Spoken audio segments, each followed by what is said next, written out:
these people who push evil today and lies today and fake news today are the ones who are pointing to slavery and history and racism and World War II and Nazis and calling like normal, ordinary, decent people Nazis and racists and stuff.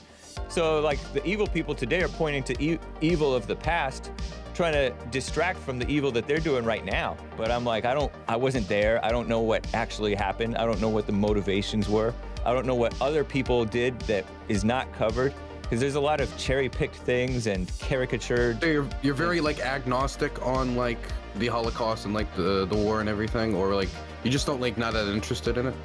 I believe like if I found information that I trusted, then I would be more interested in it. We live in the United States where if you want to, you can deny the Holocaust. I would advise against it because the Holocaust happened and it is a really bad thing to say, but you're allowed to like do research into it. Nobody's gonna arrest you if you like Google all the facts of the Holocaust and look into the gas chambers and stuff like that.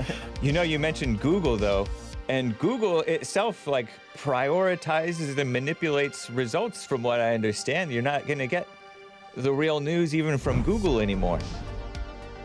How you doing, Dylan Burns? I'm doing okay. I'm back from Ukraine, back in the States. I'm back in my hometown in Maryland. I'm happy to be with family for this Christmas. Being surrounded by people I love and they love me. Being able to spend this time with them is really important to me, so I'm happy I'm back in the States. Right on, man. Welcome home, and Merry Christmas to you. Merry Christmas.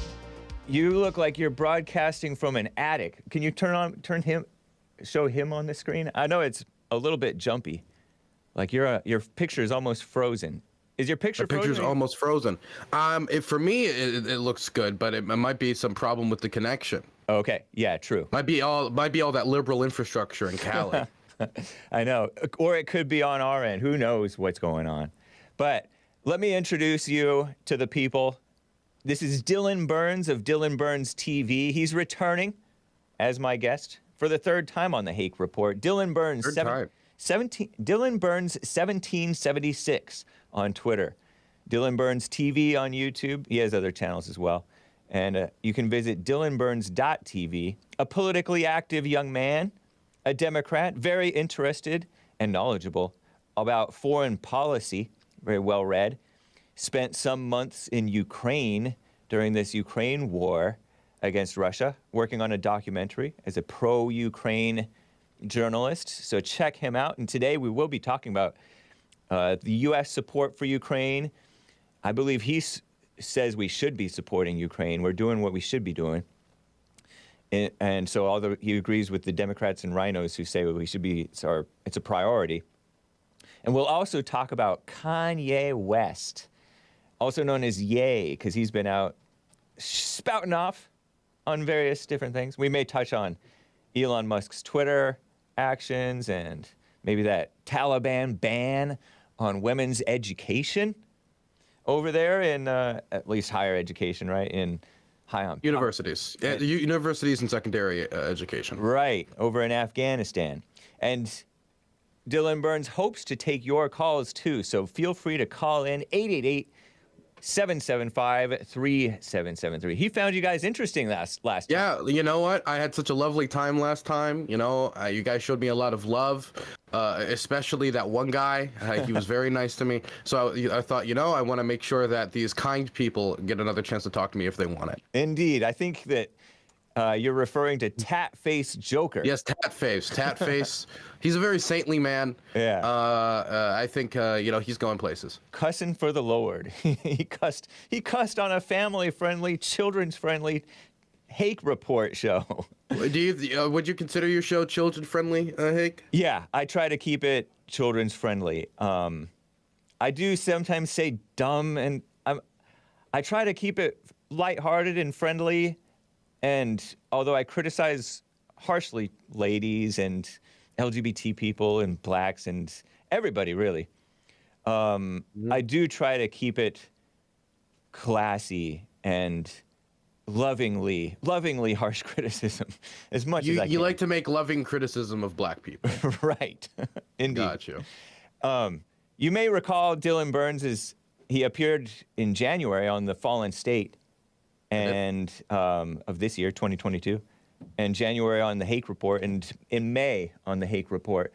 So we have like a black screen looking at you, man. But we're gonna make do because Oh no! I'm excited to Well, that talk with you. You know, maybe if I turn on my camera, turn it on and off again, maybe that'll help. That may help. Okay, See. cool. Dylan, Hopefully, or it'll go terribly wrong and Discord will crash. I know. Hopefully not. And it went terribly wrong and Discord crashed. Yeah, we are no. connecting through Did Discord. it? Yes, it did. I can hear you though. Yes, it did immediately. I can hear him, but he can't hear me. So, guys, Dylan Burns has hosted Hake on the Hippy Dippy Round Table. Hopefully, he doesn't cuss. On the Hippy Dippy Round Table quite a number of times. So I appreciate him having me on. Very liberal guy. Oh, you muted him? Okay. You can unmute him, I guess, because I don't think he'll cuss. He's a Christian. Hippy Dippy Round Table, we talked about a whole bunch of different things. And sometimes it's me against my fellow conservatives and the liberals on the Hippy Dippy Round Table. And so he hosted that for quite some time. I don't know if he's still doing Hippy Dippy Round Tables. It's like 8 people all debating for 3.5 hours. And it's a great format if you can hang that long. Very cool. So he has disconnected for a second here, and I don't know if it's not my fault. It's not my fault. Let me get to more super chats because I'm so remiss in not reading those super chats, guys. Lin Yan Chin said, quote, 2 days ago, he gave this super chat. I vaguely remember being 3 years old and only having base impulses relating to enjoyment of food and comfort of family. Actually, thinking only started around age 4. Thinking, he says, started around age 4. Thoughts do not come before emotions. Emotions cause thoughts to form, and they work together as one. I think it's a vicious circle, Lin Yan Chin. Are you back, Dylan Burns? I'm back. I'm not gonna press any buttons this time. I tried to fix it, but it just resulted in a crash. So I think it's probably on my end. Okay. I've got this janky computer that I use throughout all of Ukraine, so that might explain why it's not working too well. Well, no worries, man. We'll just show. I guess you could show that screen. Well, I don't know. He's trying. We're trying, guys. Try my best. So, man, you were in. How many months did you spend in Ukraine? About 4 or 5 months, something around that time. Wow. And you went into. Did you go into any hairy areas? Is the whole thing kind of at risk? I went into every major oblast that was still controlled, at least in part, by Ukrainian forces. I went to the front line. I went to areas that were not near the front line. I went just about everywhere. Wow. Did you have somebody there whom you trusted? Like, how did you connect with people to know your way around? Well, when I decided that I was going to go to Ukraine, I called some people that I know that work in the industry, work in this part of the world, and they were able to get me in contact with people, many of whom I consider very close friends now, that I was able to work with throughout my entire time there. I made sure to surround myself with experts who had a lot of experience in the field. I worked with a guy called Patrick Hillsman, who has experience covering the war in Syria, and so having him there with me a lot helped me since he has been in some pretty hairy situations himself. I also was with people who had former military experience, so, you know, people who have been in combat situations before. I was with other war journalists, and so I surrounded myself with people that I knew had experience, knew that they could help me if we got into a scary situation, and I trusted them and they trusted me, and we were able to get through it. I plan to go back in late January, early February. I want to get some more footage. Wow. And so you're working on a documentary that you'll be putting out when? So originally I was just going to be doing one documentary. Yeah. But I've gotten bitten so much about this war that I've decided that I'm just going to keep publishing piece after piece until I either run out of money or the war ends. So right now, the big piece that I'm working on right now is a piece on Starlink. I was able to get people to film, a delivery crew to film their experience delivering Starlink to the front line earlier in the war. and I'm using it as a narrative device to talk about all the controversies surrounding Elon Musk and Starlink and his proposed peace plan for the war, and all Starlink outages in the country that the army was using to direct drone strikes, and that's the big piece I'm working on right now. That's the next one I'm going to publish, and I hope people look out for that. That's right. Elon Musk tweeted out a proposed peace plan. Is that what you're referring to for the Ukraine-Russia war?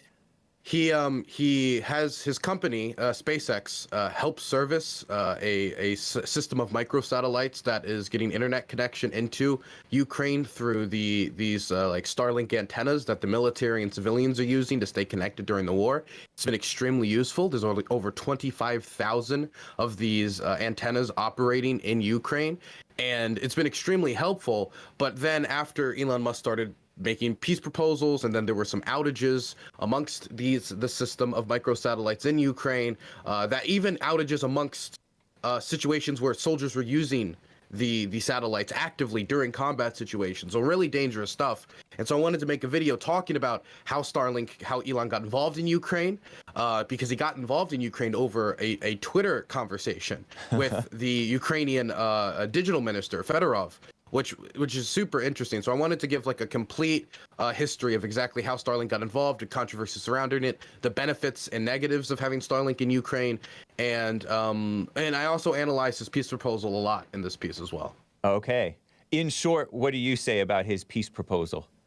I think that it's well-intentioned, but it's based off of some faulty history where I don't know where he got it when he talks about Eastern Ukraine, and B, it's also kind of a pipe dream where some things like sound good on paper, like when he says, oh, let's just redo the referendums. Well, how do you redo the referendums when it's under Russian control? And so far the Russians have had, have been very clear that they've been very obvious that they've been rubber stamping these things, that they're not being run fairly. And not to mention the fact that, are we going to allow people who have been displaced by the war, people who are currently in Poland and Germany and all across the world who lived in these towns but have been forced away from the war, are they going to be able to vote? The Russians are probably going to object to that because the people who fled are going to be the most pro-Ukraine people because they were scared of getting captured or falling within Russian occupied territory.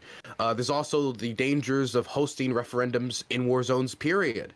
Part of the reason why I think a lot of these referendums are very clearly rubber stamp and fake is because they're done with very little preparation. They're done like in under a week with like an announcement out of nowhere, not giving anybody time to research the options or, go into it and really consider their options. It's just a rubber stamp process. So they don't really take the time to do all the proper safety precautions to make sure that when you're hosting a referendum in a war zone, you're doing it safely. It's very hard to operate a referendum in a war zone, and the front line is flexible right now. So do we freeze the conflict to host the referendum? And whose soldiers are going to be occupying the territory which is hosting the referendum? Will they engage in voter intimidation? There's a million different questions to be asked, and Elon didn't propose any of the answers to it.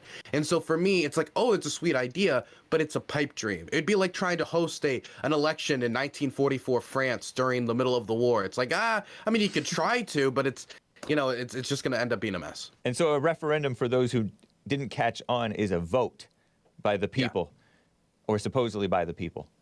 Now, I say that our subsidizing, if you will, of the war in Ukraine has prolonged it and done more harm than good, because had we and the rest of the world not been subsidizing Ukraine's war against Russia, they would have been forced to surrender and make peace already. Or that's basically my sense about it. Am I wrong about that? What is bad about that? I do think it's wrong, because I know you and me agree on the idea that you never surrender to evil. That the struggle against evil is something that is constant, Hake. And the goals of the Russian war effort are evil goals, where they're trying to take away people's freedom to speak their language. They are trying to take away who they have voted to be their leader. They have already removed many people from democratically elected seats and mayorships throughout occupied territory. They've engaged in evil things like torture and murder And in some instances, even though like the research on this is a lot less concrete, but from my personal conversations with people, there've been claims of rape by the Russian army.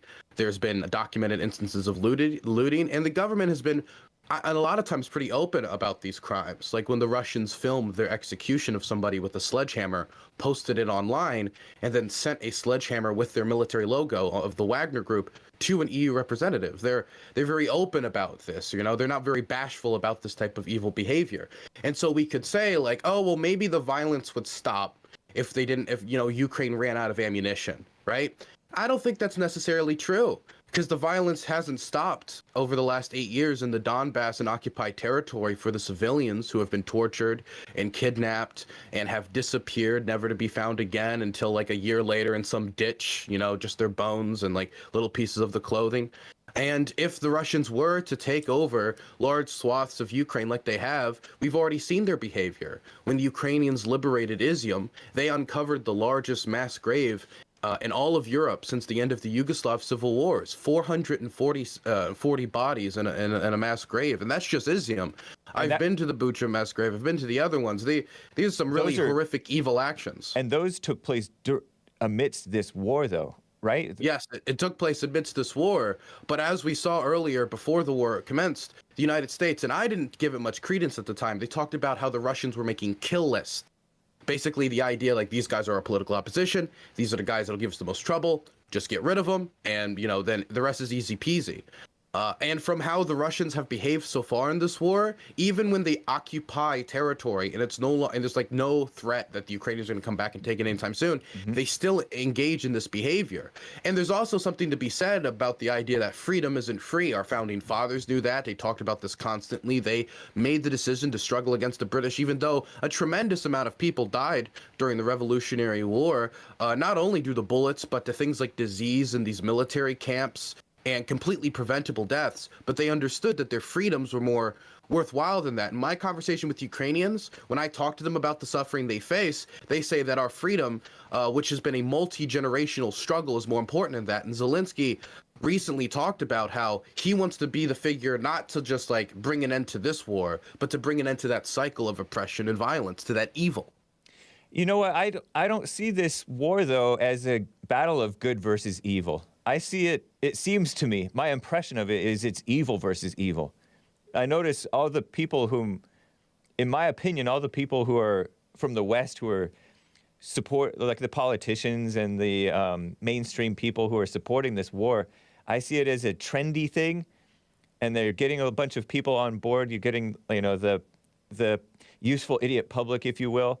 Not calling you that. I'm just saying people who don't really pay much attention. It's the normie thing. Yeah, and you know, the Democrats and rhinos, I don't know where they tend to come together to stand for anything good.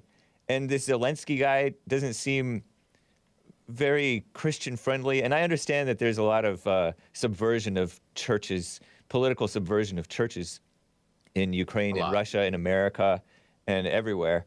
But I see it as evil versus evil. And prolonging this war is only prolonging more evil and more killing and giving the excuse.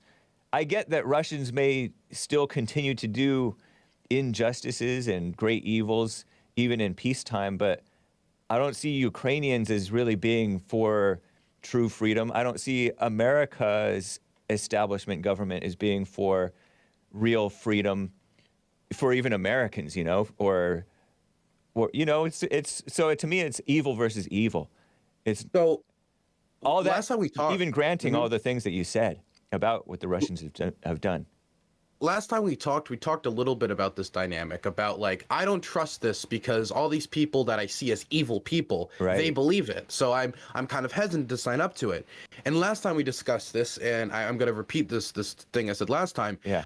You're still allowing those people to dictate your beliefs. You're just doing it the 180, where it's like, well, they believe this, so I'm going to believe the opposite. Or they believe this, so I'm going to believe the opposite. Could you imagine if I came in here and I closed my ears and I said, Hake, I don't know what you said, but you're a right-winger, so whatever you said is wrong. And so just because you're the right winger, I'm going to say you're wrong. Or if I said that about Donald Trump, like Donald Trump said it, so so it's wrong. It's a very reflective, kind of reactive response. Yeah. Where I think the true free thinker type that I know is in you, Hake, I know you've got that true free thinking alpha male energy, would completely ignore whether or not this person is in favor or against. You can make a note of it, but you got to look at the facts on the ground and all the information separate from what the opinions of the people you don't like have. Because if you allow their opinions about that to influence you, then you're allowing them to influence you in a way. You're allowing their opinions to decide your opinions, For sure. which is beta behavior. No offense, of course. None taken. But I would say when it comes to this idea of like, the Zelensky being an anti-Christian guy, I think this is usually in reference to the Russian Orthodox Church. And I would say that Zelensky has shown himself to have a lot of strength when it comes to this war. And this is one of the examples of it. A lot of people think like, well, it's anti-Christian to launch these investigations into the Russian Orthodox Church. But the Russian Orthodox Church is, from all the historians that I've talked to, from the research that I've done, basically operates as an extension of the Russian state. The leader of the Russian Orthodox Church, Kirill, said on state TV, if you go to Ukraine and fight and die in the Russian army, you're guaranteed a spot into heaven.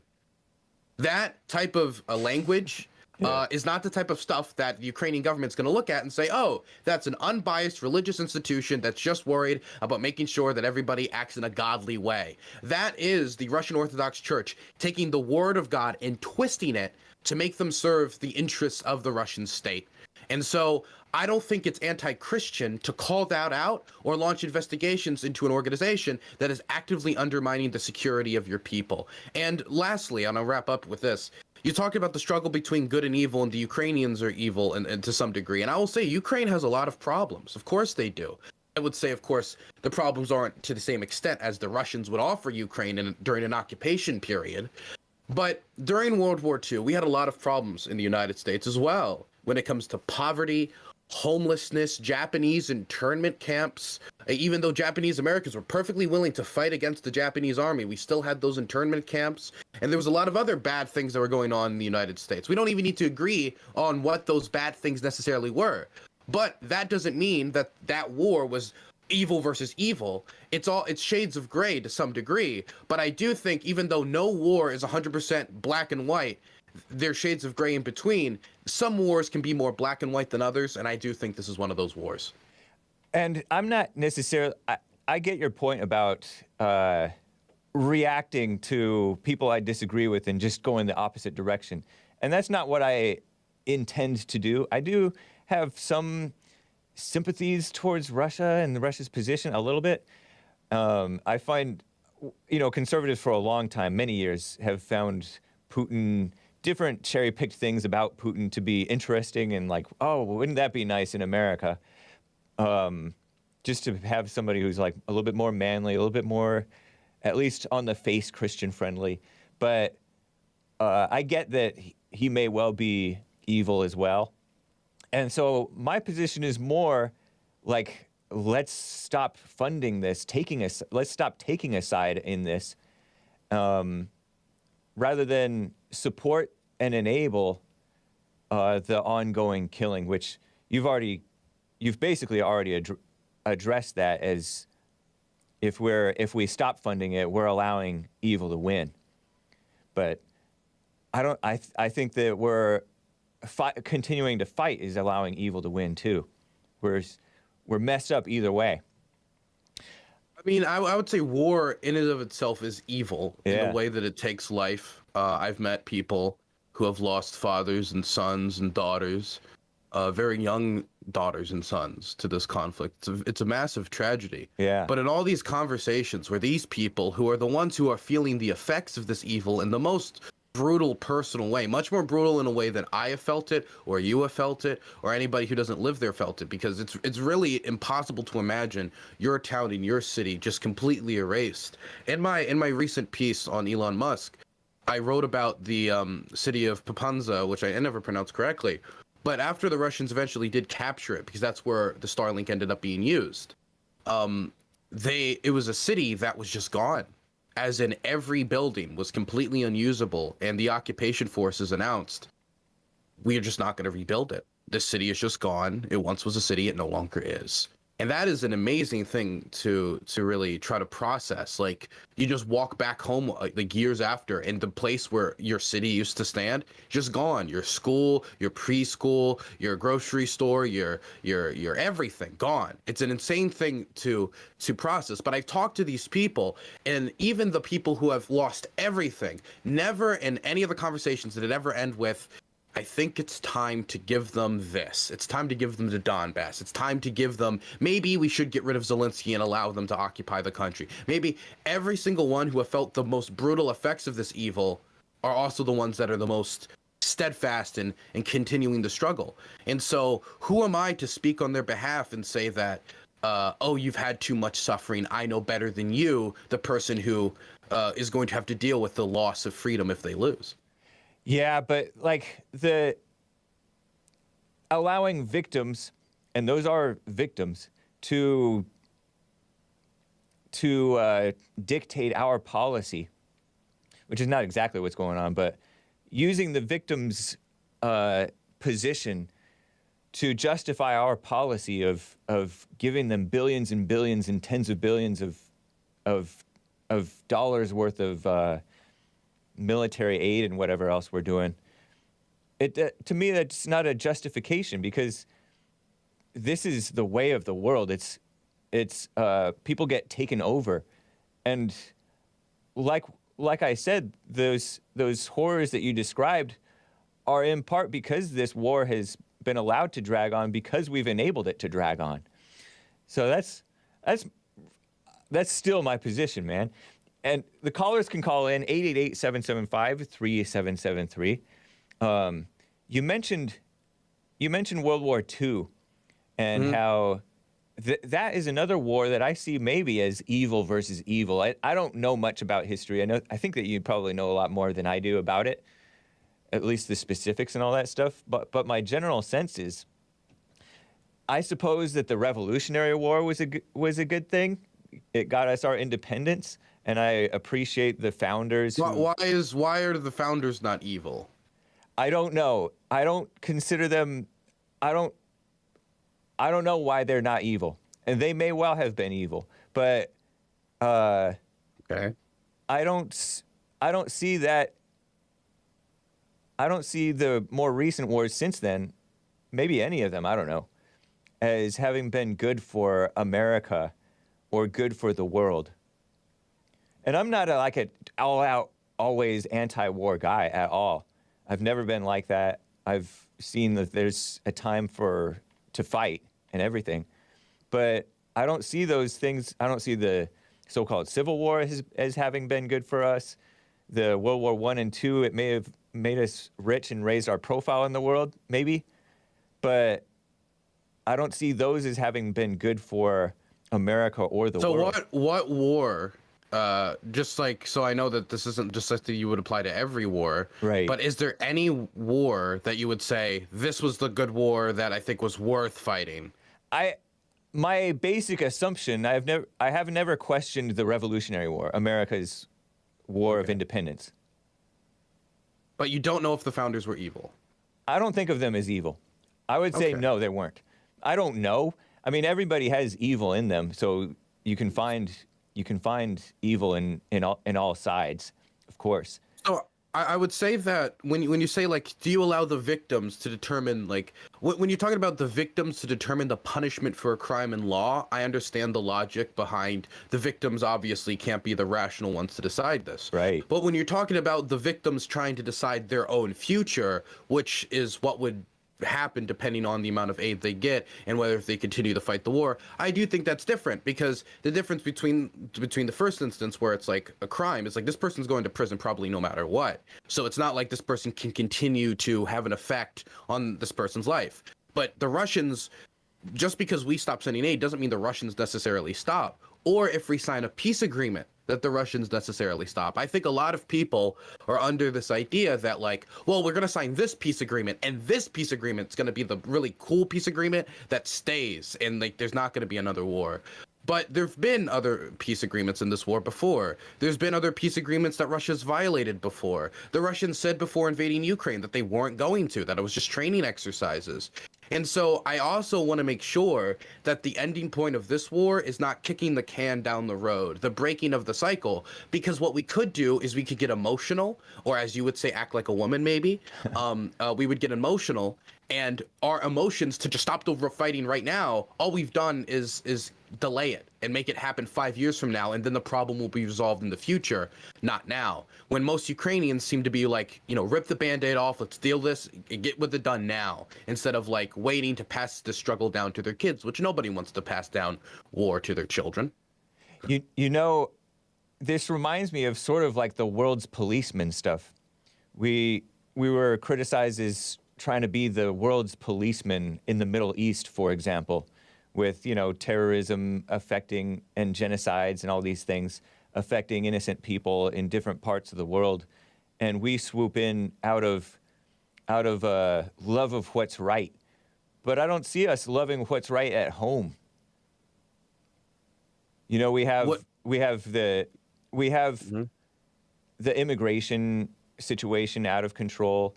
We're acting like we're such do-gooders with other people's lives, and who knows what good we're actually doing, because without question, no matter what we're doing to support, the killing is continuing.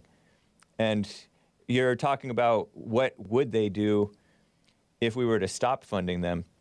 We don't really know what they would do. Maybe you do. Maybe you have a better idea. I'm sure you have a better idea than I have. But I think, is that really worse than what's going on now? And we need to be, there's no integrity at home. So I really don't trust the integrity of the people who are saying that we should be, other than you, but I do question your good judgment, other than of why we should be supporting these people.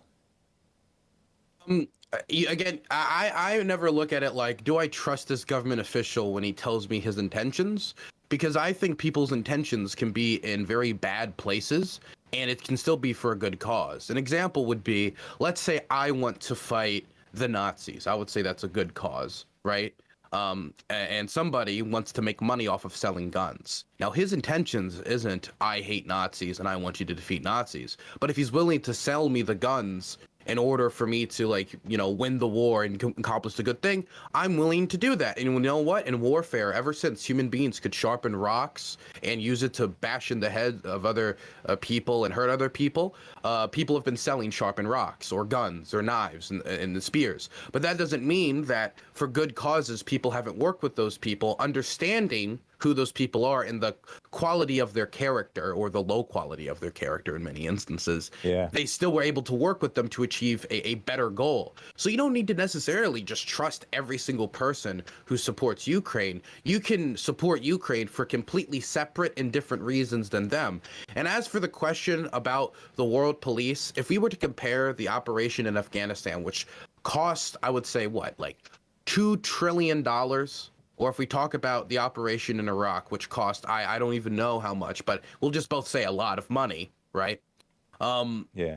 The amount of stuff we've gotten, the amount of success that our aid has gotten in Ukraine in comparison, and successes against what is supposedly the second most powerful military in the world, it's a lot of bang for the buck. This isn't a situation where, oh, we're about to leave and the whole government collapses because it's so corrupt and nobody wants to fight and there's no morale, as we saw in Afghanistan. Right. The reason why the majority of Americans support Ukraine and love Ukraine is not only because of the brutality, because they support their fragile democracy, or they think their struggle is righteous, is because they see that they're winning and they have the ability and willpower to win. Because if they didn't have the willpower, then the Russians would have taken Kiev at the start and the whole country would have collapsed. But people grabbed up guns, took Molotov cocktails. They were willing to fight street by street in their own neighborhoods if possible. So I think that people see that willpower and see that ability to win, and people support it. In fact, after the victory at Kupiansk and Lyman and the victory at Kherson, all these victories that Ukraine has picked up since we last talked, I was even there during the start of the Kherson counteroffensive. It was incredibly violent that day. I think the actual amount of Americans who support sending aid to Ukraine has increased after those offensives, because Americans see, oh, we like winners. As an American, we love to see people win, and we like to be on the winning side. And we see that the Ukrainians can win. So when people say, oh, is this aid helping? If the goal is victory over an oppressive force, absolutely. I think I agree with MacArthur when he said you enter a war to win. You know, I don't see Ukraine, I could be wrong, but my overall impression of Ukraine is not that they're winning, but that both they and Russia are losing. I do respect what I hear, if it's true, of the fact that Ukrainians seem to have the will to fight. I just wish that they could take care of themselves and we start to finally take care of ourselves. You know, you mentioned killing the Nazis, and we want to get to this Kanye topic. Did you support fighting the Nazis in that war? You said like both sides were evil. Right. I'm personally, I know it's a little controversial, but I'm very anti-Hitler. Right. But I'm also anti-commie.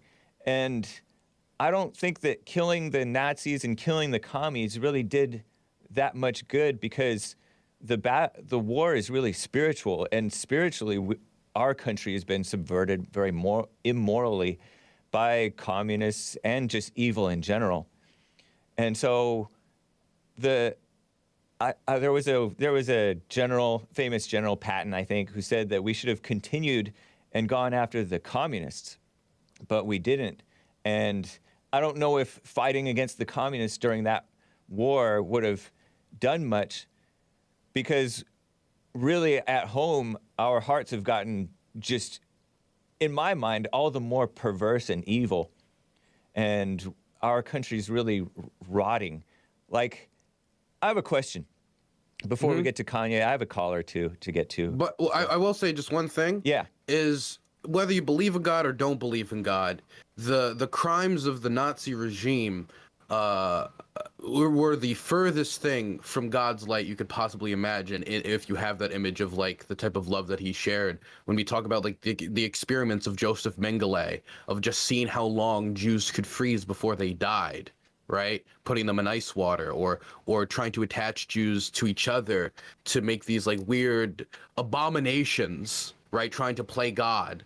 As their like flesh decayed, or the gas chambers, or any of these things, that I would say that no matter what bad things the United States were doing at the time, I don't think it all could be comparable to the crimes of Adolf Hitler. And I think it's a good thing that he's gone, because his goals was world domination to some degree under a regime that would have exterminated millions, possibly, I mean, if he got really good control on like other areas, possibly billions of people. He didn't really seem to care how many he killed. He designed like divisions of criminals and poachers to just wipe out villages in Russia, because his plan was global extermination. I don't know what the real history is. I don't really take a position on that, but I don't really compare evils. Wait, when you say don't take a position, you mean like don't take a position on like Hitler, or like the war? In terms of the facts of what you just rattled off, you know, about what Mengele. I don't know what Mengele did, and I don't say that he did or didn't do, and I don't, I just haven't looked into it, and I'm not really interested in it. Okay. I'm interested in present day evil that we're dealing with now, and the people who are pushing evil today, such as abortion and all these other things. I know you support abortion, but at least it's just on some level. But these people who push evil today and lies today and fake news today are the ones who are pointing to slavery and history and racism and World War II and Nazis, and calling like normal, ordinary, decent people Nazis and racists and stuff. So, like, the evil people today are pointing to evil of the past, trying to distract from the evil that they're doing right now. So, like, that's why I'm not that interested in history, or even on some level, like, present-day news journalism. I say, yes, this happened according to the reports, but I'm like, I wasn't there. I don't know what actually happened. I don't know what the motivations were. I don't know what other people did that is not covered.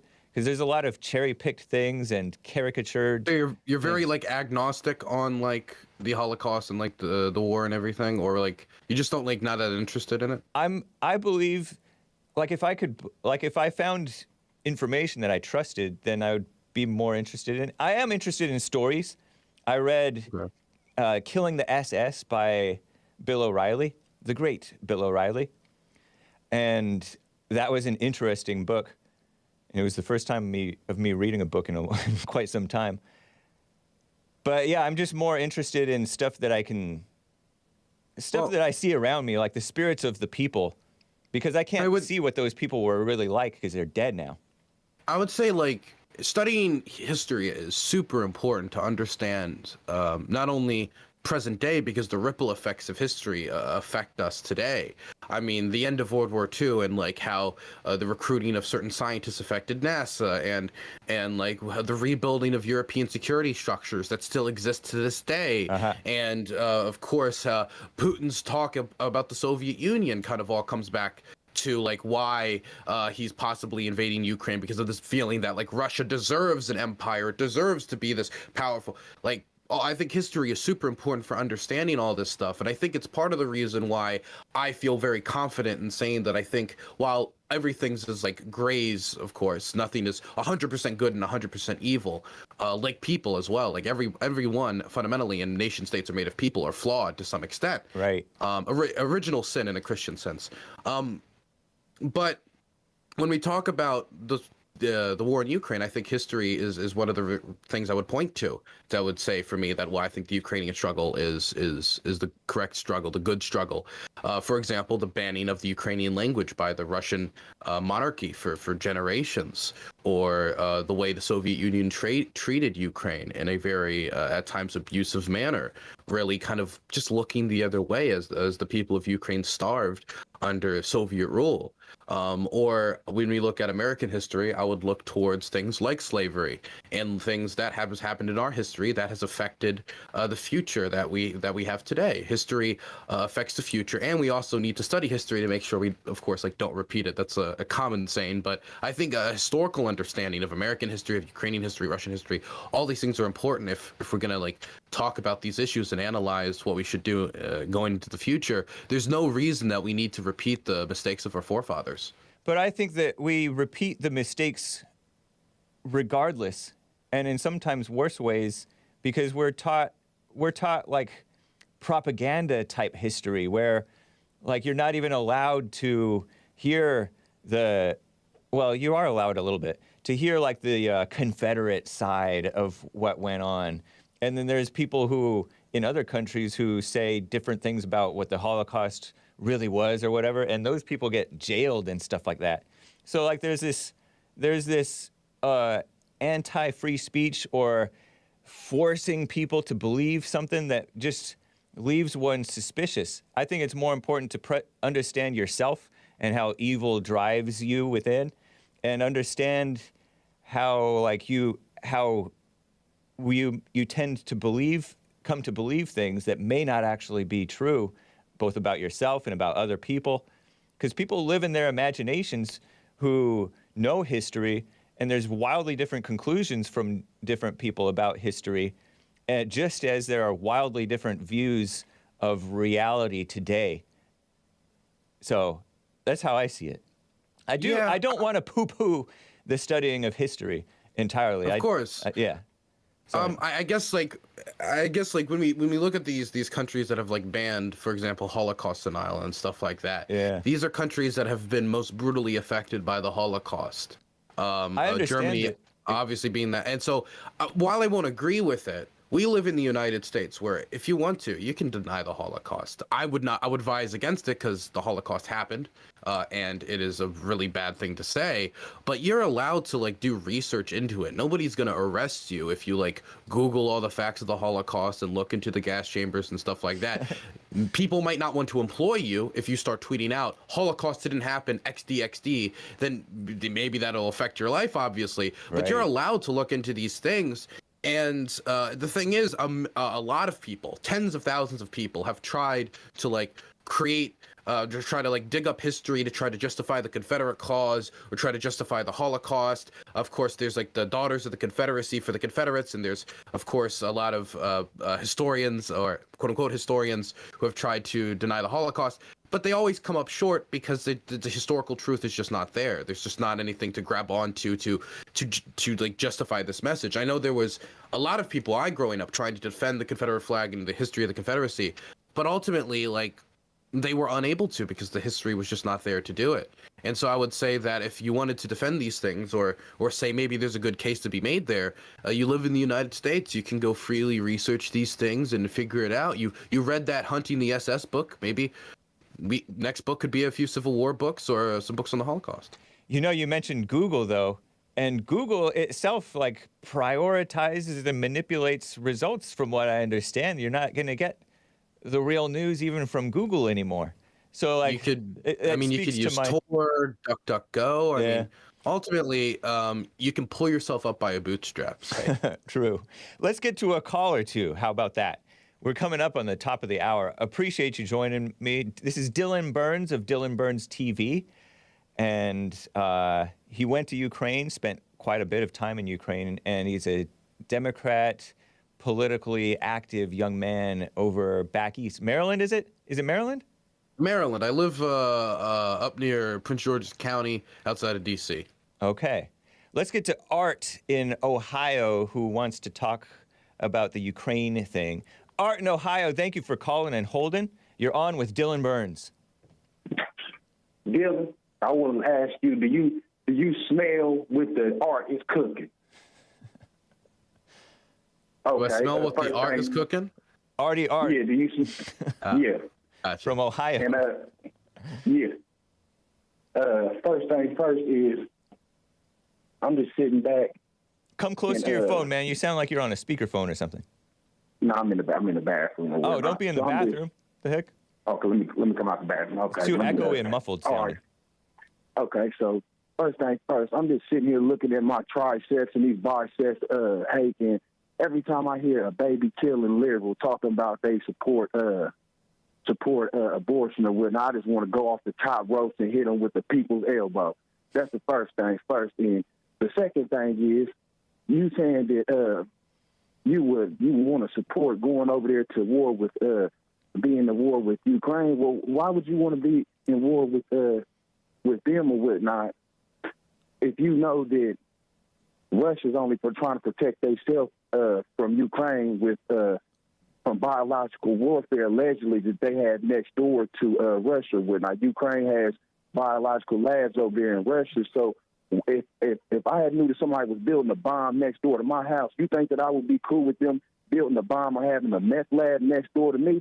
So why would I be comfortable? Why would I be mad at Russia for trying to protect themselves from something like that? That's the first thing first. Second thing is, I'm gonna have to talk to you in a couple minutes. I'm on the phone. Okay. Thank you. Second thing is, with all this COVID stuff going on, that we have no idea what the truth is about this and about that. You want me to take and believe a politician when we clearly know that they lying about a lot of this stuff going on, and take and believe that I should go over there and fight a war that I don't even believe might even be for the reason that they're saying. We already don't believe. Second is, we already have a problem over here with the border or whatnot, and they clearly showing that they're derelict of duty, and they don't have any common sense or know how to deal with stuff going on their own home turf. But you want me to believe they have the best interest for Ukraine or whatnot. So let me hear what you got to say about that. So as for the people's elbow, I'm going to do the diamond cutter for planned abortion, for Planned Parenthood in response. Mm-hmm.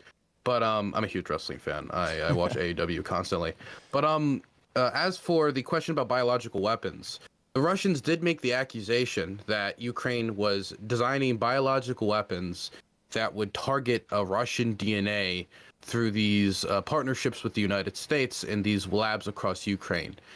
They have yet to substantiate any of those claims. They have yet to provide any evidence for those claims. And the evidence that they have tried to provide is not conclusive and quite frankly just looks very fabricated. I really, before we start like judging Ukraine for questions about weapons of mass destruction, I think as Americans we know better than anyone about how nations can lie about weapons of mass destruction to invade countries.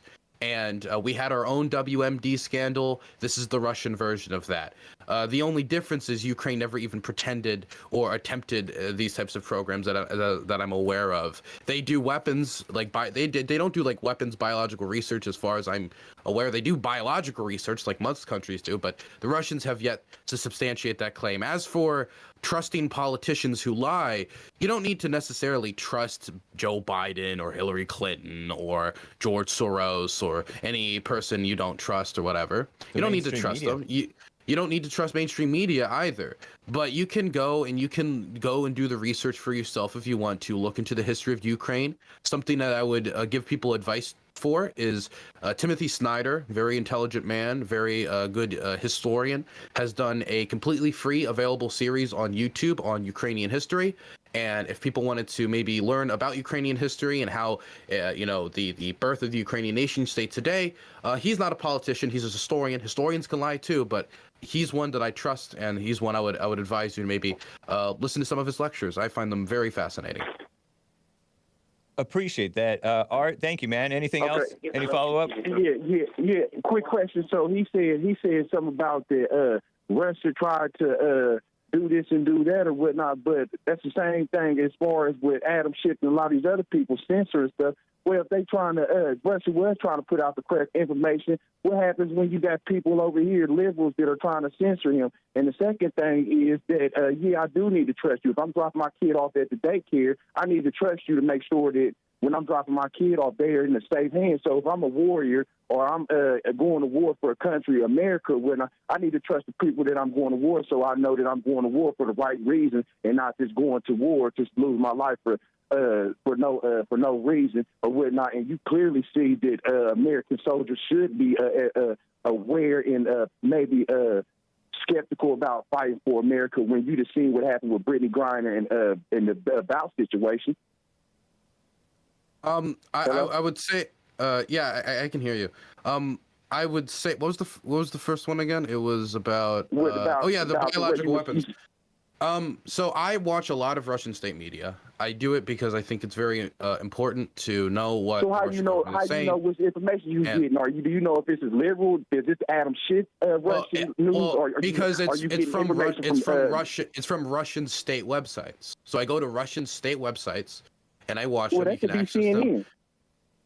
But they are the ones making the claim about the biological weapons. So I would have to read the Russian state website's argument as to why they think biological weapons are being made to target Russian DNA. I'd have to listen to them to know about the claim. And I listened to them, and they didn't provide any substantive evidence. And they could present it to the UN. They could present it to some international court. They could present it to foreign reporters, and they could try to bring it in to convince people. They could try any of this stuff, but they don't. They don't talk about it at all anymore because no one believed them because they didn't have any evidence for it.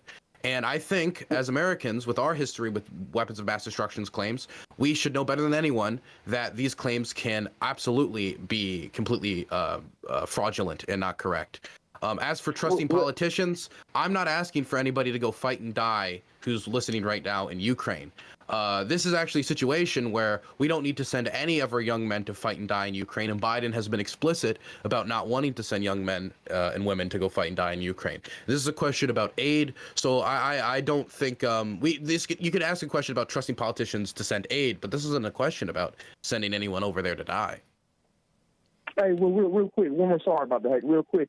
So you mean to tell me you want me to trust somebody that Russia and a lot of these other countries overseas, they're arming their military, investing all their economy's money into military, meaning that they're going to prepare themselves to fight a long war for maybe 5 to 10 years out or whatnot. But the whole time, you mean to tell me you want me to believe America? They're taking and sending money over here to Ukraine and to giving the free money to a whole bunch of these other places, but they're not investing in their own army to protect themselves when they know that we're about to be coming into a war. So basically, they're depriving our military and setting the military back over here when these other countries are preparing for war. So these are the people that you want me to trust. these people that's in office and I mean, there are countries preparing for war, but Ukraine is at war, right? So there's these hypothetical wars that could happen in the future, for say over Taiwan being the most obvious that people would talk about. But Ukraine's at war right now and needs this equipment right now. They're fighting the second most powerful military in the world, and they're doing pretty well at it. So I would say that, like, yeah, we should still prepare for other wars, but allegedly, I mean, I can tell you, man, like, they retook the only provincial capital, Kherson, from the Russians. They took back Lyman. They took back Kupiansk. They won the battle for Kiev. The Russians have yet to achieve any of the major objectives that they set out to achieve at the start of this war, which was supposed to last well under a month. It's been over 304 days since the Russians launched the invasion. The Ukrainians have performed exceptionally well. So you saying just because they took one little capital or whatnot, which is we know they took Ukraine the only capital the Russians captured. Yes. Ukraine is basically a baby. You talking about a baby fighting against a college or a grown man? Of course, they're not gonna hit him with baby. It must be stabbing that grown man right now. It's like slit his throat, bleeding out on the floor. Well, how many nuclear supersonic weapons do Ukraine have? None. So basically, none, and yet they're still whooping Russia's ass. That's incredible. Russia is basically being nice about it. And of course, no, they're not going to keep talking and trying to prove and show, we got this is a biological weapon. They're done talking, and they're about to show Ukraine and show the rest of the world that they're done talking. And the game. So they can just make a claim. So they can just make a claim about biological weapons, and we should just believe them, even if they didn't provide any evidence. Then I should just say you should believe Joe Biden, whatever he says about Hunter Biden. He doesn't need to provide any evidence. If Joe Biden says there's no problems with Hunter, then there's no problems with Hunter. First thing first, you must not have got the memo that the FBI has been blocking Trump. So if you mean to tell me they're blocking the president of the United States, you don't think they're blocking Russian information that could prove their facts and their points? They don't have the ability to stop Americans from accessing VPNs to look at Russian websites. I do it myself, so I can tell you personally they can't do that. And so you work for the CIA and you work for the FBI. So how can you substantially prove it and let me know for a fact that is a fact? No, man. Because I've been in foreign countries. You're telling me that the FBI and the CIA have made up like fake Russian websites that I visit? What were the websites that I visited? Were they fake websites set up by the State Department? And I mean, I access these websites not only in the United States, also in Poland and other countries. Like, this would have to be a sprawling operation of not only making fake websites, but blocking the Russian websites across multiple countries, and somehow knowing how to do it through a VPN as well. Because, like, I have a VPN. I can access it through a VPN. It's the CIA is not that powerful. I appreciate it. Okay, thank you, Hake. I'll catch you later, buddy. All right, take care, man. You have a good one. I got to read a few super chats before I get to another call. That's okay. Over on Odyssey, though, Commander Kim says you're lying. There's plenty of evidence for the biolabs and the baby factories and the human trafficking and shell companies to launder money to Biden, Kerry, Clinton crime families. Their names are on the board of directors. It's not hidden. I don't know about those things, but do you know anything? Can you speak on those? There's no evidence, no substantial evidence that the Ukrainian government, and this was the Russian claim, that they designed bioweapons to target Russian DNA. Now, I could just point to the fact there's no evidence and ask for anybody to substantiate it. But, like, there's also something we could just think about for a moment. Russia and Ukraine have a lot of families that are intermingled across borders. How do you design a bioweapon to target Russian DNA in Ukraine? What's the gene split there when these people have done so much intermarrying and intermingling through hundreds of years? This would be like saying we're going to design a bioweapon in the United States to only target Italian DNA. It's like, okay, well, that would kill tens of millions of people within the United States. And we don't just kill Italians because there's so many people who have intermingled between Irish American families and German American families and Black American family. It doesn't make sense. It's a fantastical claim you would expect to see in a Marvel movie, not by the world's second most powerful superpower. All right. A diamond on DLive from Elijah says it's ironic the U.S. gives Ukraine weapons, but want to ban ours here at home. I support the Second Amendment. Nice. Elijah says with another diamond, I never heard about the Nazis stitching the Jewish people together? This has to do with the experience of Joseph Mengele. He was a particularly bad hombre, if I'm going to use your guys' language. He was a bad guy, very, very bad guy. I would advise people to go do, well, actually, if you're squeamish, maybe not, but he did experiments on Jews. He used them as live test experiments to see how far he could push human beings until, death. And it was, I don't know if it was to like help with soldiers to know like what kind of conditions they could face, but it was very, very gruesome stuff. Elijah mocks that notion, saying, well, maybe not that notion specifically, but killing Jews with the big M word machines, pure evil. And the big M is the, sorry, kids.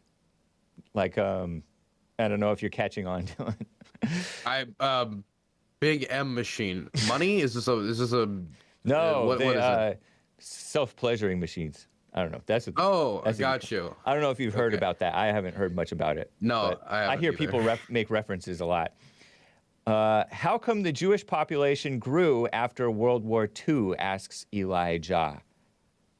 Well, the Afghan population in Afghanistan was very much damaged during the Soviet invasion. There was a big dip in the Afghan population, but right when the Soviets left, it immediately recovered and then continued to increase. The entirety of our war in Afghanistan, the Afghan population continued to increase. The Palestinian population, despite the bombing campaign from the Israeli government and all of the mistreatment that they have been put through, their population continues to increase. Just because there has been a targeted campaign against a community does not necessarily mean that the community A cannot continue to have children and grow, even in very detrimental positions. In fact, you could even see that groups of people that are the most successful economically and are the most well-off, a lot of times they'll be the people who explicitly choose to have fewer children. Yeah. And you'll see nations that go through horrific like famines recover their populations quickly because of a large amount of children being produced on top of medical advancements that continue to keep children alive. Interesting, man. Lord Bibby42 with the super chat on streamlabs.com/the Hake Report says, Hake, please ask Dylan if he got to shoot anybody and if he took any Russians as prisoners of war. And if so, did he then waterboard any Russians or torture them with Hake music? Thanks and Merry Christmas, Dylan. When I was near the front line, I did show Ukrainian soldiers your song, Hake, and they considered using it against the Russians, but they ultimately made the decision that it would be too cruel to introduce this into warfare. Pretty funny, man. I'll take that as a compliment. Very nice. Let me get to Frederick in California. Hopefully you have 15 more minutes with us, Dylan. Sure. Yeah, why not? Okay. Frederick in California on the line. Thank you for holding, man. Oh, I didn't hang up on him. He disconnected there. You know what, Dylan? We got to talk Kanye at least. Okay, let's talk Kanye. So you brought up World War II and the Nazis and Hitler, and Kanye has been expressing his love for them and saying stuff like, it was only 250,000 and it wasn't. And he says, nobody should be killing, but I love Hitler, and I don't think Nazis and evil should be put together He specifically said, I especially love Hitler in comparison to everyone else. So he was like, Hitler's my guy. Not only that I just love him in like a Christian sense, but he said he especially loves Hitler in comparison to everyone else. So that's the thing that really gets me, because I mean, you could always make the argument that he's saying, I love everyone because I'm a Christian, right? Which is like very like basic, like, okay, but especially love Hitler. Like if I said, I love everyone, but I especially love Hunter Biden, it's no longer a question of like Christian love. It's like, what's different about Hunter Biden? What's different about Hitler here that Kanye likes him? And I would say it's probably his position on Jewish people, which is very bad. Now, Kanye doesn't seem to believe that he did the Holocaust the way that we're told that the Holocaust went down. Kanye believes a lot of things, but he believes, for one, that he's like Jewish as well, which... The real Jews is what he says. So there's like a the fake Black Jew Hebrew and there's a Israelite real stuff? Jew. Yeah, I think so. Yeah. Now, his love for Hitler is not based in killing Jews, at least not in his mind. right? Can I just quickly say, Go isn't ahead. this conversation interesting that we're even having this conversation? Kanye West, we're talking about I know. his love for Adolf Hitler. This is the real conversation we're having right now. Right. Very interesting times. Kanye West always going off half-cocked. I appreciate him, though. I like that he says what he thinks. I used to get annoyed with him, like saying George Bush doesn't care about black people. But it turns out he was kind of right, because W. Bush didn't even vote for Trump, I don't think. So you know he doesn't care about blacks, because Trump loves blacks. And he said he went after Taylor Swift, which I felt So was does Joe Biden, but okay. nice. I think at the very least they love them at equal or different. Like what about Donald Trump makes you think he loves black people more than say Joe Biden or Hillary Clinton? Because Trump is more honest about this. Oh, you're racist. You're racist. They're always saying you're racist. He doesn't fall for that racism thing. He doesn't go around accusing people of racism, except for black female journalists who ask him questions that kind of imply that he's racist. He calls them racist in response. But other than that, like, he doesn't kiss up to the imaginary racism thing. Those other people do whom you named. So I feel that those people don't actually The imaginary love blacks. racism thing. Oh yeah, you don't believe in racism, do you? Yeah, I mean, I don't believe in it at all. It's So like if I right here said I hate black people, I see them and I'm like, ugh, not my thing. Yeah. Would that be racist? No, that's a taste that you've acquired, and it's based on either experience or judgment based on true or false things that you've learned about them. Okay. It's Let's no say I different took from, it as. Go ahead. Sorry, continue. I don't want to interrupt you. It's no different from all types of judgment and hatred that people have for one another. People either make true judgments or false judgments on one another, and they make those true or false judgments out of love or out of hate.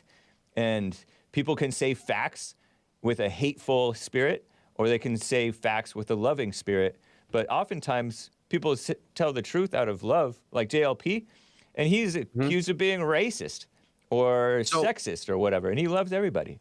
Let's say I took it a step further and said, you know what? I'm so sick of this group of people, black people, that I'm gonna go out and I'm gonna just try to eliminate them all. I'm gonna exterminate them. I'm gonna make camps. I'm gonna do the whole shebang. Yeah. Because I hate them and I want them gone because I believe my race is superior. Would that be racist? No, that would be a delusional person who is doing that.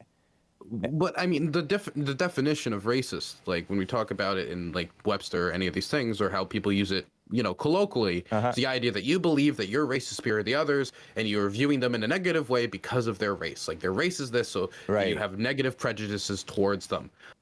That what I just described easily fits that definition, though. I know easily that it fits the fits- definition that everyone uses. Yeah, it fits the definition and everybody uses it, but the problem is that it's a distraction from your own evil or those people's own evil judgmental heart within. They're not looking at their own hatred of the racists, or they're not looking at their own judgments. If you call it what it is at root, which is a judgment, then it's something that we all can be guilty of, and we all need to watch ourselves. So then the people who are crying racism and anti-Semitism and sexism, those people are often some of the worst offenders of the hatred and judgment that they ascribe to other people. Whether or not, Go ahead. Sorry to interrupt you, but like whether or not it is you determine it to be a distraction does not take away from the fact that it still could fulfill that definition.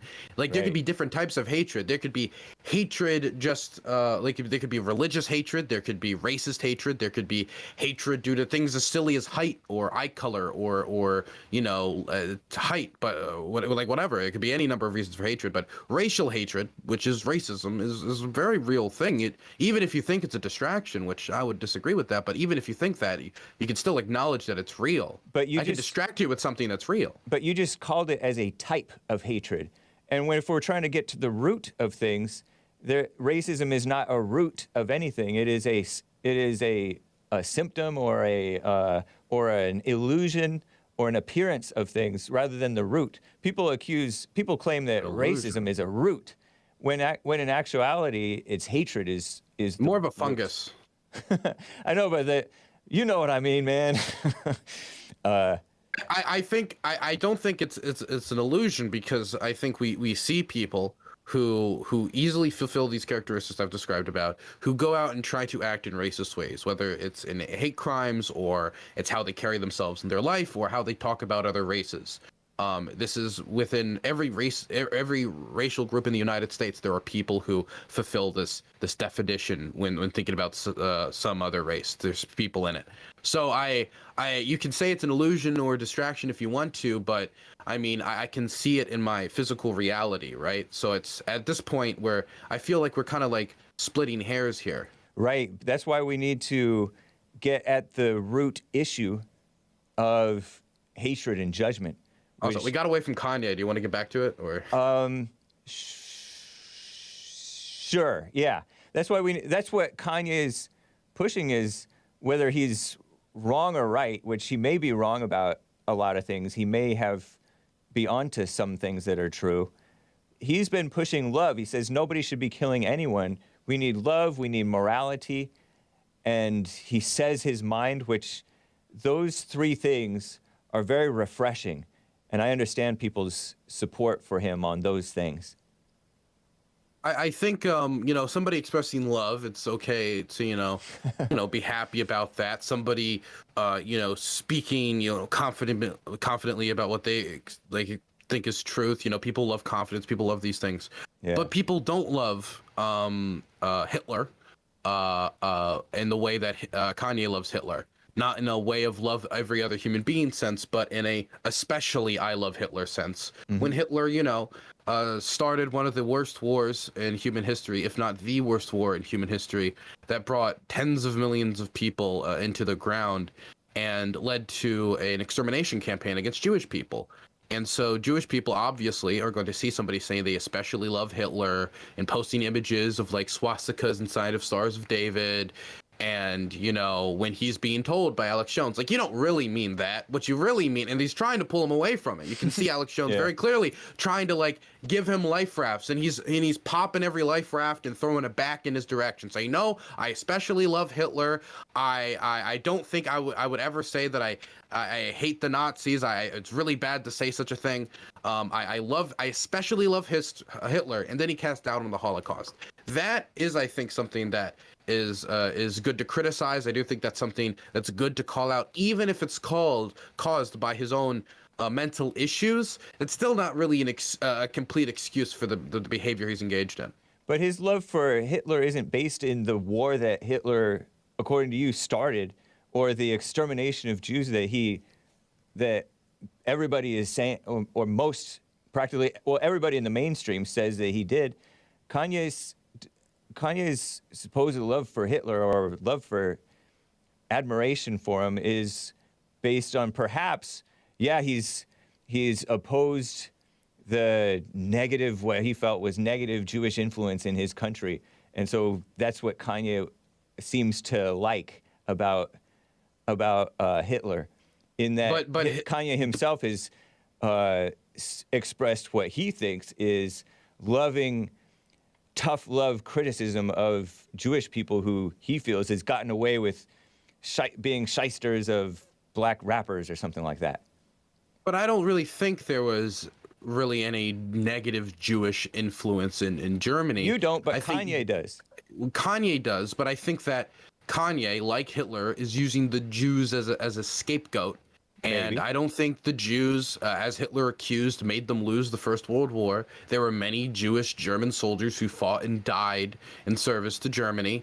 There was no grand Jewish plot to bring down Germany to its knees and to do all the things that Hitler accused the Jews of doing. There is no historical record of these things happening. And much of Hitler's delusions, whether it be about the Aryan super race of people of this ancient civilization, or his beliefs about weird pagan nonsense, or Heinrich Himmler's weird kind of occult castle where he handed out like club rings, all of the stuff that they believed in, their weird beliefs about Jews and the occult, it's all nonsense.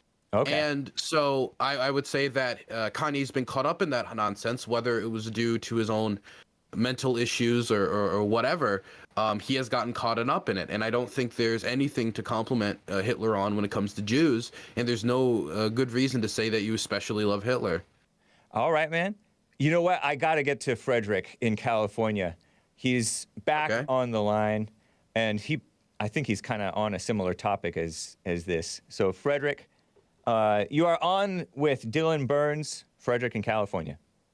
How you doing, Hake? Doing fine. Doing great. All right. Yes, we are going to stay on this topic because the war in Ukraine, Kanye, Hitler, all of them have the same enemy, and it's going to a one world order. These Jews own the Federal Reserve, and they start wars for the reason of printing money so we'll pay back interest. Period. Donald Trump added $27 trillion to the deficit when he was in office. They own all politicians. So anything you're talking about, they can start a war for any reason. So We got biolabs in 30 countries. Who's we? Been having them. America has biolabs in 30 countries, you're saying? Yes. All right, let's... Okay. We have United States Air Force bases in more countries than that. True. I believe that. So, So, with that being said, the Jewish people, Hitler was on something because the way they eat, they keep their money together. They create their own communities and societies where they censor or neglect, discriminate against everybody else, and nobody else can get into their faction. You got to be born a Jew.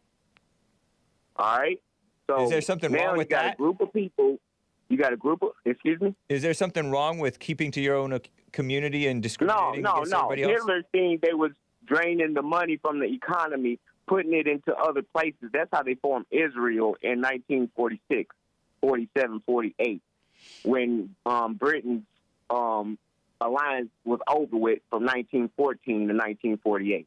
Then they got Israel. Okay, now America's back in Israel with the Federal Reserve.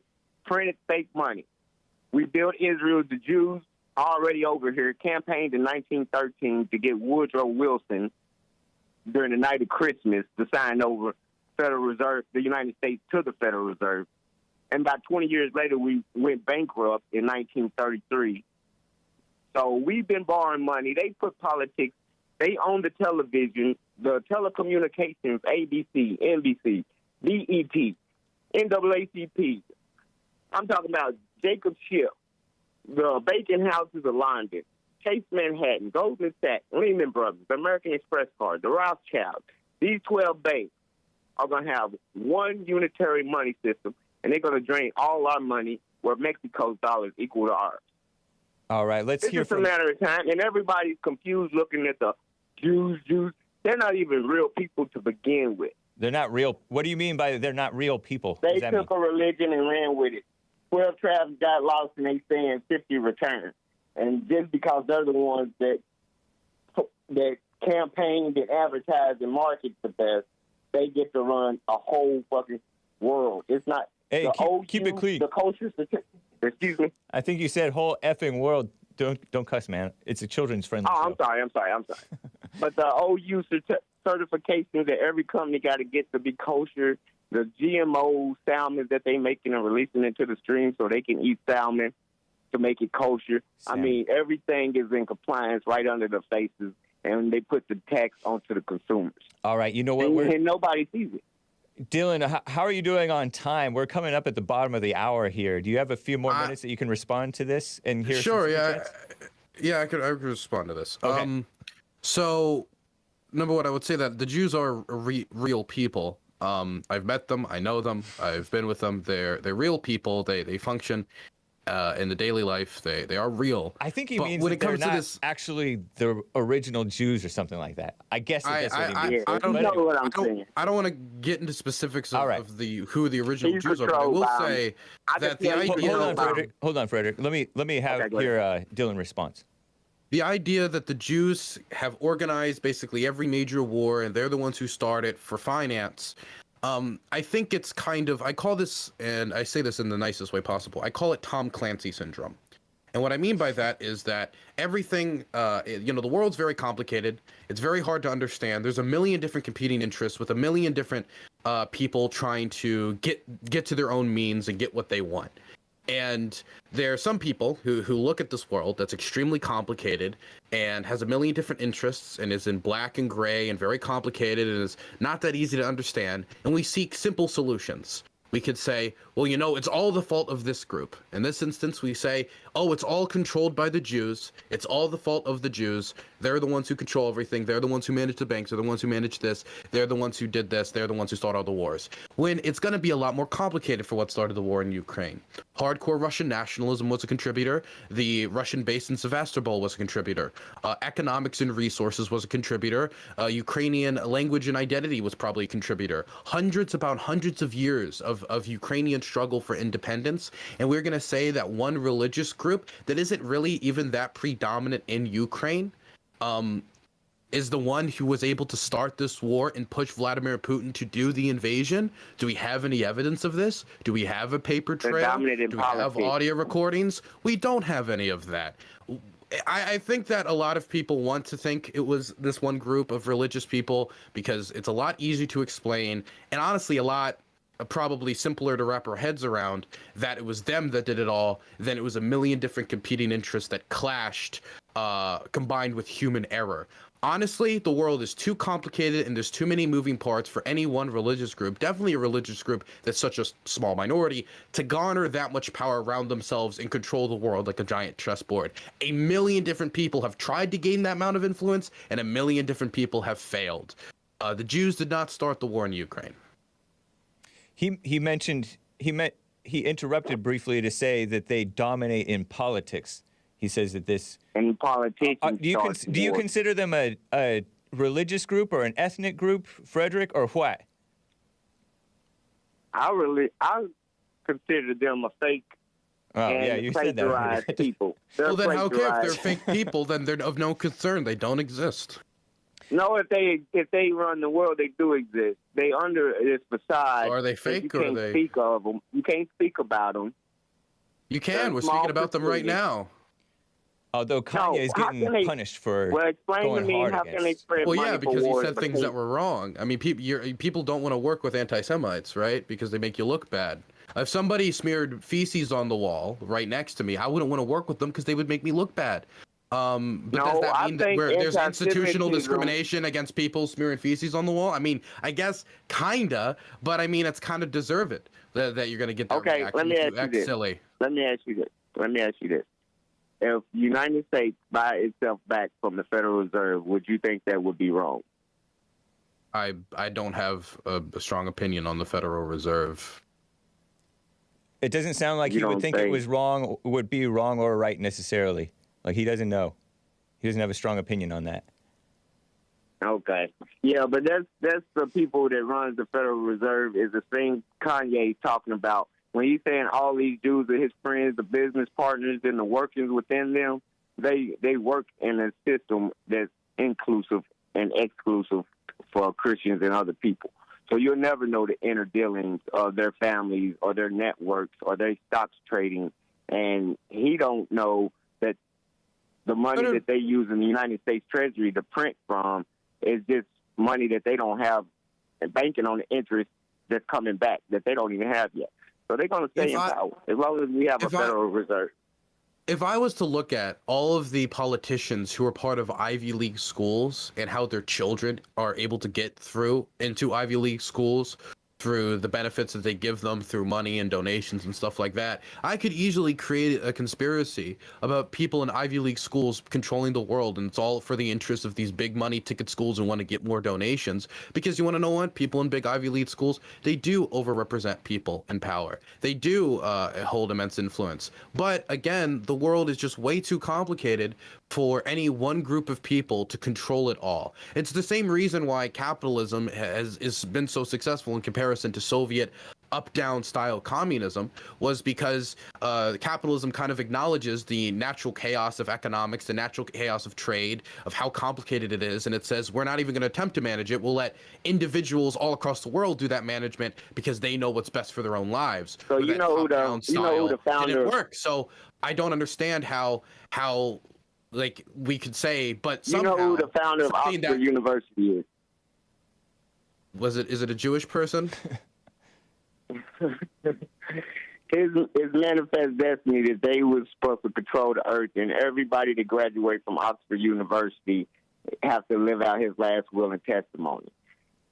And this ain't hard to figure out when you got banks empowering people with money that's backed by not silver nor gold, and you can print as much as you want, and as long as you can lend it to Ukraine, they can fund any country they want with the Federal Reserve. They can fund Russia. They can fund Denmark. They can fund both sides of the war. They have a monopoly. When you have a monopoly, it's supposed to be illegal. But if you're okay with the monopoly, that's all I got, Hake. Thank you, Frederick. Interesting call, man. I appreciate you. All right, yep. All right, take care. Dylan, are you still there here with us? Dylan Burns was on the line. You know what? I'm going to take a quick break before I get back to Super Chats. And I don't know if Dylan is going to rejoin us or not. I'll tell you about him after the break here. Dylan Burns, let me see. Are you back, Dylan Burns? Can you hear me? I am back. Maybe it was the Rothschilds after all, trying to... Nah, of course not. But, yeah, my technology's garbage. Very sorry about that. It just is what it is. I took this computer through a war zone. I'm surprised it lasted as long as it did. Right on. I have a few Super Chats to read, and then we'll close out with anything that you want to share with the people, man, if that works for you. Happy to do it. Elijah, who gave the diamonds, gave a couple of more diamonds and says he corroborates what Kanye claims, that the Red Cross had the death count for the Jews at 250,000 as opposed to the 6 million that was documented by other means. Well, the Red Cross were kind of bamboozled that entire war. They were actually given tours of Nazi death camps during the war, and they walked away with the impression of, oh, this is fantastic, this is all good, this is like everything's fine and dandy, whatever, and then left. But the problem was, it's like the state visits in North Korea, where the Nazis will like get all the fantastic, most healthy-looking Jews out, and they'll get the, some sports balls and give it to them and make them look like everything's happy. And then once they're gone, then everything goes back to normal, which the horrific normal. So I don't know if I would really trust the Red Cross numbers. I don't think 250,000 is a valid estimate. And when we talk about the Holocaust, we also talk about it kind of a little bit in isolation outside of the campaign of death that was done by the SS in Russian-occupied territory, and it doesn't even completely encapsulate the brutality of Hitler's regime. But no, I do not trust those numbers. Okay. Last diamond from Elijah before I get back to Streamlabs. He says, war in Ukraine is a money laundering scheme, dummy. And I don't know who he's calling dummy, but... I assume I am the dummy one. I have looked into this claim. I have yet to find any substantial evidence of it. People point towards FTX, but FTX acted as an exchange for $1.5 million of individual donations from cryptocurrency to fiat currency. We have no reason to believe that money did not go for where it was intended, and it certainly doesn't feel like a money laundering scheme if it was only 1.5 million in a sea of like over around $100 billion. So I find a hard time believing that money that was a money laundering scheme under our noses that we somehow missed and have no trace of. I think people just see a lot of big dollars and they just assume money laundering because they assume the worst in all of these scenarios, and people's imaginations run wild. Well, we've heard that both Russia and Ukraine are corrupt, and we feel that, many of us on the right anyway, feel that the establishment government on our side is corrupt as well.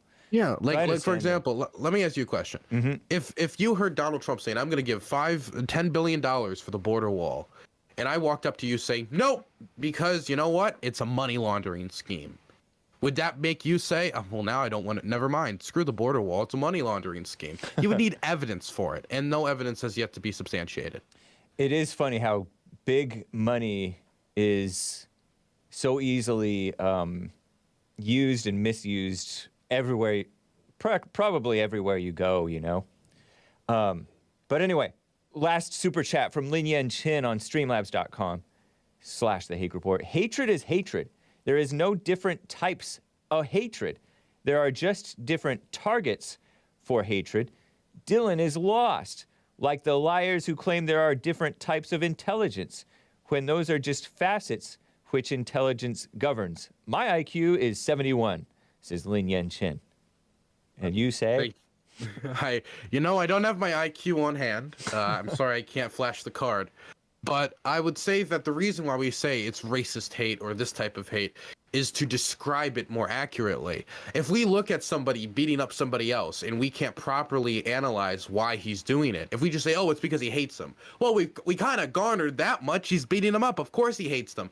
But that's not going to solve why the hate exists. We need to know what is causing the hate in order to deal with the hate. And that's why descriptor words like racist hatred or sexist hatred or whatever hatred it is are important for us to be able to properly identify what type of hatred it is so we can best deal with it. But I say that the race doesn't cause the hatred. The hatred is already in the person and the sex, because men and women hate each other and women hate each other and everybody hates everybody. I say that you deal with the hatred and not try to put an extra punishment for a group targeting type of a hatred as opposed to everybody else's more normal, typical run-of-the-mill hatred. I think racist hate is and type of hate that pulls at the threads of society and creates division that can lead to very horrific consequences. Yugoslavia is something I would point towards, where ethnic hatred got out of control and led to genocides and the splitting apart of what was once a somewhat prosperous country in Yugoslavia. And that has happened in not only Yugoslavia, but in other countries as well. And so I do think that these descriptive words are important if we're going to be able to identify these types of hatred to deal with it. And we need to do everything we can to disincentivize the types of hatred from collapsing a society and causing you to kill your neighbors. It's very horrific, the types of things hatred can do to you. We should disincentivize all hatred, though, because racism is an accusation mainly lodged against whites, who are generally like the least of offenders in America. But this hatred towards whites is out of control, and I say that's not racism.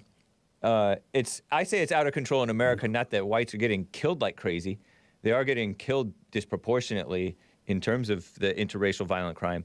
But that's not going to solve the issue by pointing out, saying, oh, it's anti-white racism. That won't help either. You have to deal with the anger within everybody. I mean, you have to point people back to themselves rather than feeling like victims and pointing at other people as hating them, which they may well do. I don't know if I agree with that. I think, well, first off, I would say that the majority of hate crimes are committed by white people. Just statistically, it would be nearly impossible for that not to be the case. Right, but because the blacks majority of Americans. But, but you said that it wasn't mostly white people, but it is mostly white people. But I didn't say hate crimes. I'm talking about interracial. Hate crimes are a political thing that we should get rid of.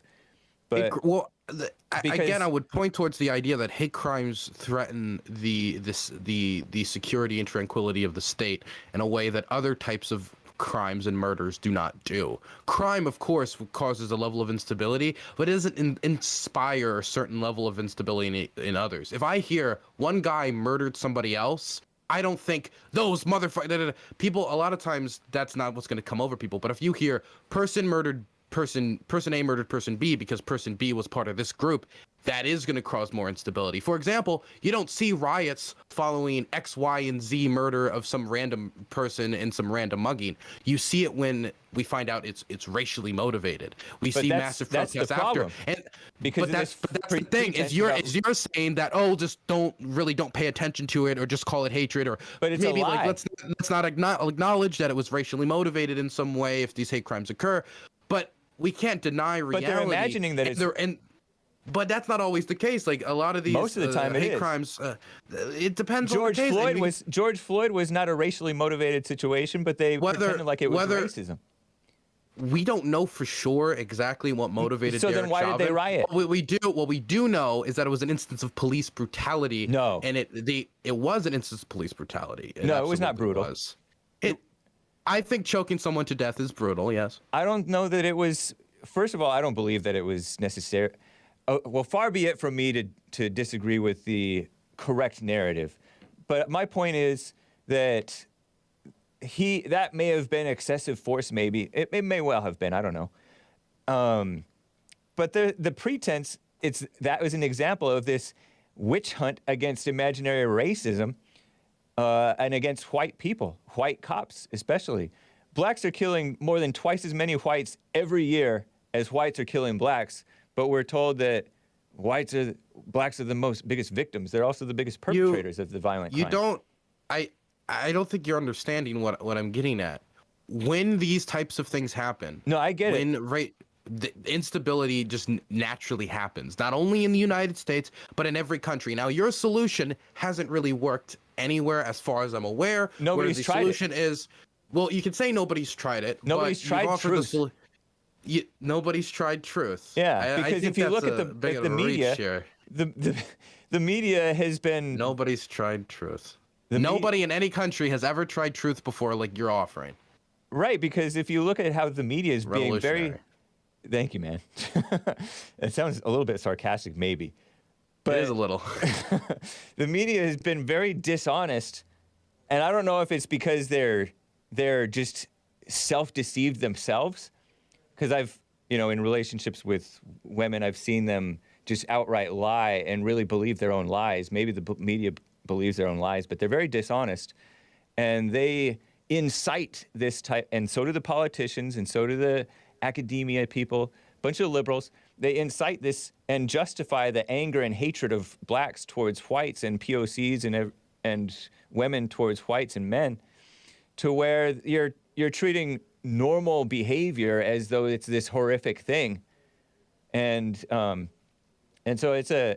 that's what's increasing the instability. Is these people are playing innocent, like it's the Derek Chauvin causing instability and the racist whites causing instability. But no, it's the subversives who are also causing the instability, and it's the failure of the angry hearts of the blacks and the Antifa people and the angry young people and the impressionable, emotional females who overreact to that stuff. So if you point out hatred and anger of the individual, then you're more likely to cause people to look at themselves rather than get on a mission to fight against this imaginary boogeyman of racism. I don't think it's gonna work to go to black communities or communities that historically, have lower incomes and have a higher disproportionate rate of incarceration and have a history of discrimination, and go to them and tell them when these instances happen of police brutality or a hate crime of some sort or anything of these things happen, and go to them and say, well, I know you're angry because so-and-so died and you're extremely poor and you've got all these issues, but I think the real solution is to look within your own soul at your own hatred, but that instead of looking at the problems within society. Because the problems within society is why they're angry. No, it's absolutely. No, it starts in the absolutely. There's a reason why it's disproportionate. There's a reason why this anger is disproportionate amongst the communities affected by these societal issues. It's because societal issues is where this anger is coming from. But it's that anger is encouraged, and it is fed from angry mothers, and they don't have their fathers, and they're fed this exaggeration / lie of racism. Why is it? And why is it that there's so many people that have both parents as well, and don't have these angry parents and angry fathers and angry mothers? Everybody that are does. Still angry. That are still, well, then if everybody does, then your solution to everything is just, angry parents. Look within yourself. Right. And that's the solution to every economic problem. And you say it's not working. Every problem. It's a cure-all. It sounds like you sound like a little bit like one of those 1880s hucksters saying this will cure your cancer. This will cure your diseases. This will cure your everything. The point is, then you can see clearly, though, you can have wisdom in how to deal with the situations and have men of logic. Like, I think that was a famous line on the Hippy Dippy Round Table. Men of logic. Men of logic, rather than emotional, intellectual, female-minded liberals and rhinos running the show. I think Jesse Lee has brought that message to the blacks, and blacks are waking up and turning around, and really all people, because it's a message, like you said, for everyone. I think men of Christianity. logic. Are you still a Christian? It's I don't really know anymore. It's kind of man. hard because Don't let all the people Christians turn you away from being a Christian. That's what it feels a little bit like. Hey, you earlier today was like all these people, you know, they believe in Ukraine, so I'm again, you know, I'm looking the other way. Why can't I do that? Why is it wrong when I do that? But okay, No, when go you do ahead. it. Anyway. Okay, but Last word for you. I think men of logic would still look at the situation and would still say that there's societal issues that have to be addressed if we're going to deal with the disproportionate levels of crime in certain communities, disproportionate issue of poverty, of low standards of education, and all of these issues. But last thing I wanted to say, you keep calling these people rhinos. I assume you're referring to the John McCain types, maybe the Mitch McConnells, these types of people. I would assume you're calling the rhinos. But the MAGA movement and this new wave of Republicans are the new people on the scene. They're the new kids on a block. Yeah. John McCain, Mitch McConnell, they've been in the Republican Party a lot longer than Donald Trump and most of the MAGA movement, Marjorie Taylor Greene, Matt Gaetz, these people have been. So my question, Rhino stands for Republican in name only. They've been Republican a lot longer, and they've been doing stuff this way for a very long time. Wouldn't the real rhinos be Donald Trump, Marjorie Taylor Greene, Matt Gaetz, the people who have just arrived to the Republican Party and want to change everything to make it different than what it has been historically? Well, I say rhino because these people have, and many of the people whom you mentioned about the MAGA stuff, have forsaken the platform of the Republican Party that was once about family, morality, God, love, country, and strong military and stuff like that, strong borders. The people who forsake those values are what I mean by rhinos. I basically mean practically the whole Republican Party, except for like one or two, are a bunch of what I would call rhinos. So I guess. don't know. I mean, like, I look at George Bush. This is somebody who tried to make a constitutional ban on gay marriage, right? But that was decades ago when it was politically expedient. Wait. That was 2007. Right? A decade ago when it was politically expedient. Then you go through the Obama presidency. Then you go to Trump, who had Mike Pence as president, somebody who was in favor of conversion therapy, but is also getting labeled as a rhino, somebody whose whole career has been based in God and religion and trying to apply religious standards. His position against the needle exchange program from a religious perspective got him a lot of heat. And he eventually had to turn back on that position because of how much heat was taken on it trying to defend that position. God has had a hold on the Republican Party for a very long time. The power of the church has, and I don't think it's going anywhere.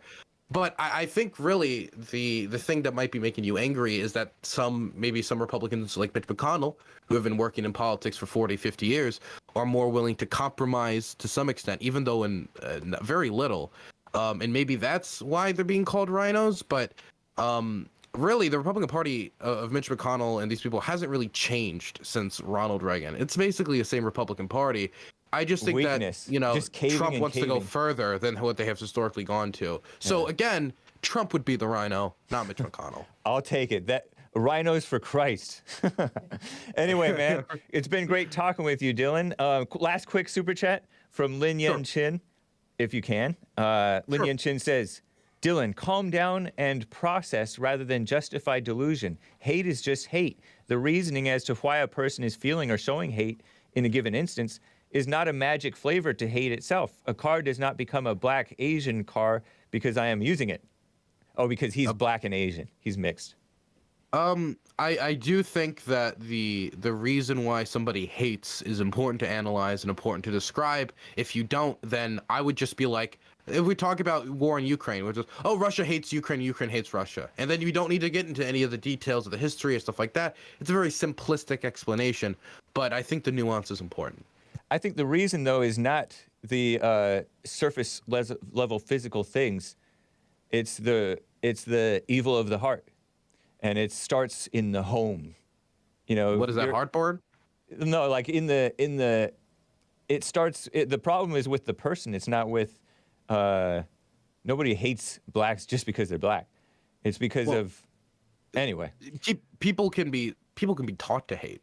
people can have propaganda that That's what impacts them happens. and makes them hates as well. That's what but happens that's not from something mothers. that was naturally. And It's not mama even fathers. just. It's not just from mothers and fathers. It's also from society, from advertisement that it's portrays encouraged. people in a certain way. Radio programs. I've listened sure. to. For example, the prime minister, the former president of Russia, who's one of Putin's right-hand man, said Ukraineness is a disease of the mind. When I listen to the type of dialogue on Russian state TV, this is the dialogue of hate, and Russian soldiers hear this dialogue. They go to Ukraine, and it's not that surprising that with that type of stuff in their head, and with them running into so many problems and losing so many of their buddies, that when they capture prisoners of war, sometimes horrific things happen. But if I just say, oh, it's because they hate, then I'm not analyzing where that hate's coming from, exactly why they hate them, where the source of it is, and I can't deal with it once the war's over to make sure these things don't happen again. Well, I appreciate you joining me, Dylan Burns. Dylan Burns TV, Dylan Burns 1776 on Twitter. Promote any last thing, and then we got to go, man. We're overtime. Yeah, you can just follow me on Instagram, Dylan Burns TV, YouTube, Dylan Burns TV. If you want my live daily stuff and not my longer projects, Dylan Burns Live on YouTube, and I also stream on Twitch, Dylan Burns TV. I just want to give a shout out to my man Joe Biden and Hunter Biden. I want Hunter Biden and Zelensky to run for president in 2024. I think it'd be a great coalition. I want Dr. Fauci to be head of the CIA. Thank you very much for having me on. Yeah, thank you. Make sure you tune in to Church with Jesse Lee Peterson on Christmas Sunday, if you like. Amen. I'll be sure to tune in for a bit. Right on, man. Take care. Take care. Bye-bye. All right, guys, this has been the Hake Report. We got to end.